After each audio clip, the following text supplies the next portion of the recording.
Hello and welcome to Aftersound Review, where this time it is quite unique, quite an occasion, because I will review this for Acoustic, which is a high-end home audio brand from Germany.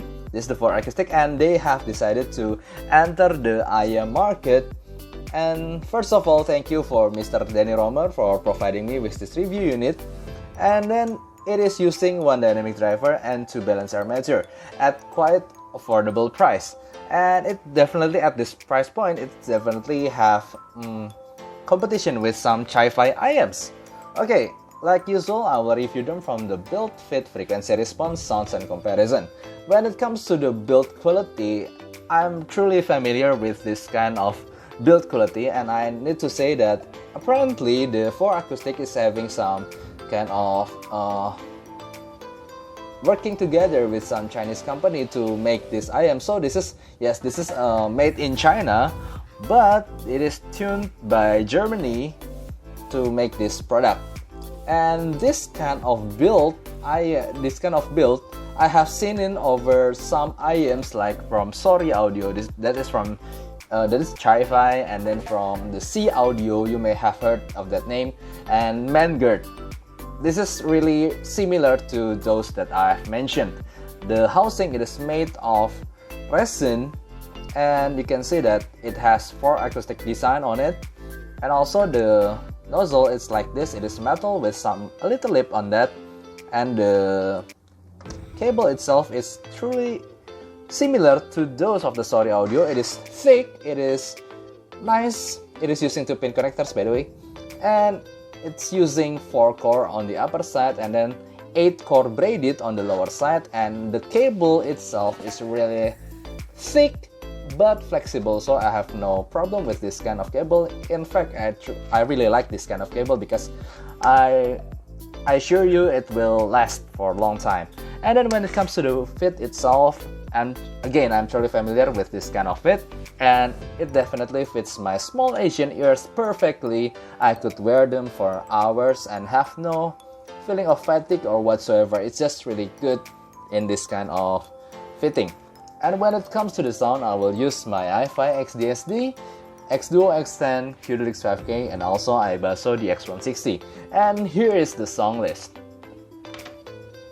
Okay, so from the frequency response alone, for me, this for Acoustic the Stagetone 2 Plus is truly one of example that for me this is quite a really good V-shaped kind of tuning. You could see that this is actually still a little bit V-shaped, is considering the elevation in the bass here, also a little bit of raise in the upper mid-range. This is considering the pinna gain, this is still really good, and then there's a little peak in the 4.5 kilohertz. Also there's a dip in 6 kilohertz that makes it sounds, even though there's some lower treble energy there, but I still find it really smooth and very controlled. And then there's a little bit peak around the 7 kilohertz, and I should take note that this is the area where I found my coupler resonance around the 8 kilohertz here. So when it is compared to the Moondrop KXXS, which is tuned to Harman, you could see that the Moondrop KXXS biggest difference is on the upper mid-range to treble area, where the KXXS is more rolled off, hence it's giving smoother response and also giving more subdued treble. But on the Stagetone 2 Plus, it is more powerful. It feels definitely a little bit, you could hear a little bit shimmer and cymbal crash and hi-hat here, considering the treble area, but still it's a very well-controlled treble.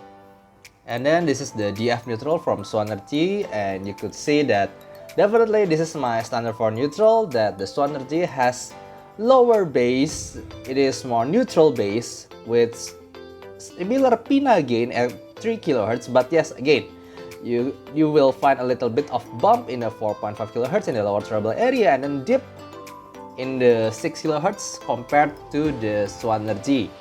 Hence, it's giving definitely more V-shaped sound after you hear the Swanergy. And this is the Moondrop, the C Audio Yume or Ano The C audio, I'm sorry about some noise around this bass area. This is not true at all. There's some problem happening when I measure it, but considering this is how it should be. It should be just line right here. And the C audio Yume, it's more neutral in bass, and also it is a little bit more rolled off in the treble area, especially the lower treble. Yes, so again the Stagetone 2 Plus feels more V-shaped here thanks to the more mid bass to sub bass area, and then a little bit of treble, lower treble bump here that makes some vocal sounds a little bit shiny maybe, and then you could hear more cymbal crash here.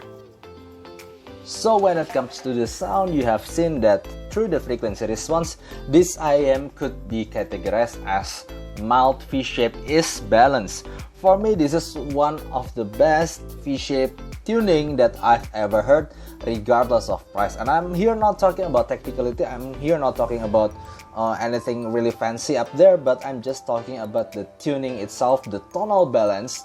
It is one of the best V-shape out there. The bass feels punchy and really could go deep. No matter what kind of song, you could feel that slam, that punch. It's so satisfying for those. I of course definitely recommend this for bass heads.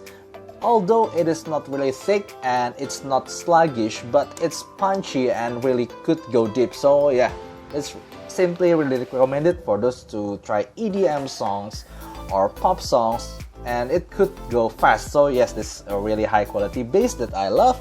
And when it comes to the mid-range itself, I found it to be really balanced, but with a little bit of spiciness around the lower treble area that makes upper mid to lower treble area that makes sometimes female vocals, depends on the recording, could go a little bit hot but not sibilant. But overall, for most of my song like Il Divo or like Josh Groban, that male vocals definitely needs a mid in their vocal to sound powerful, to sound natural to me, and this for Acoustic Stagetone 2 Plus definitely deliver that with good amount of meatiness, with good amount of thickness to male vocals. And when it comes to female vocals, when I play Ariana Grande, Joyce Chu or Diana Krall, they definitely give some sweetness to it, and it never goes overboard. I never hear some kind of sibilance going on around here. But you know, there are some songs, there are some recordings that somehow intend to be sounds. For me, it sounds V-shape is like from Sia, the Chip Trails. You hear a lot of bass, and the Sia itself, I don't know, it sounds a little bit compressed. It sounds more towards the upper mid-range, so it definitely gives some hotness to this IM, and I could definitely hear some hotness and the Sia Chip Thrill song, but not in Taylor Swift, not in Ariana Grande, not in Lady Gaga. So I hope you understand what I mean. It just definitely depends on the recording and the overall atmosphere of the sound itself. For me, this is still quite balanced. And when it comes to the treble, I found there's a little bit of lower energy that makes a little bit more up forward in the hi-hat or cymbal crash, but never goes overboard again because of that 6 kHz dip that makes it never sound so metallic, it never sounds so harsh, it never sounds harsh. But when you need to listen to some classical music, it definitely lacks some extension on the treble itself, so you will not get that bite when I hear La Campanella, La Primavera. But on the other hand, like I said, the cymbal crash hi-hat feels natural and quite energetic actually. And when it comes to the flute or saxophone, also trumpet, I do hear some enough energy, just enough energy to make it natural, but never goes to the metallic area. And when it comes to technicalities, I should say that it sounds huge. When I tried the Hotel California from Eagle live in MTV 1994, it definitely sounds like I'm one of the audience that watched that show. It is three-dimensional. it is huge, and the separation itself is also good. In fact, it is one of the best in its price point. The separation is really good, and the imaging, I could simply pinpoint the 3D-ness of the song itself. So yes, when it comes to technicality and tonality, for me this is a complete package. The tonality is V-shaped, each mouth V-shaped, and really good. It's lively and never goes harsh for my ears, and then the technicality itself is also good. So for me, this is really good tuning, really good tuning. Now, even if you don't like some V-shaped-ish tuning, you need to try this because how balanced the V-shapedness of this I am. And when it comes to comparison, I will compare them with this Moondrop KXXS. The Moondrop KXXS definitely sounds smoother, more subdued, it is more laid back. The vocal is more, although it is smoother, it's not as forward as this Stagetone 2 Plus. The bass is also smoother but not as punchy, not as energetic, not as lively as the Stagetone 2 Plus. The treble is definitely the most different part, where the KXXS feels rolled off sooner, faster than this Stagetone 2 Plus. Stagetone 2 Plus has better definition, it has better extension on the treble area, but again, it never harsh. But yeah, if you like more laid back I am, but with harmon-ish sound, definitely KXXS is the better choice here. But when it comes to the technicality, the Stagetone 2 Plus is definitely ahead of this Moondrop KXXS. The bass, the 3D-ness, the separation, the imaging is just simply ahead of this KXXS. So in the end, for me, the Stagetone 2 Plus, this from 4 acoustic, is definitely mark its place on the Chinese market or in international market, even though there are a lot of very great Chi-Fi products. For me, this is simply very recommended for those who love V-shaped, is energetic kind of sound but still in a balanced corridor.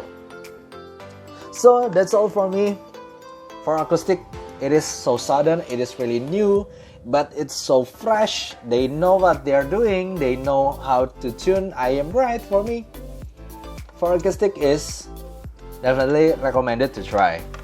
So I think that's all. If you have any question, please write down in the comments below, and thank you for watching. See you next time, and bye bye.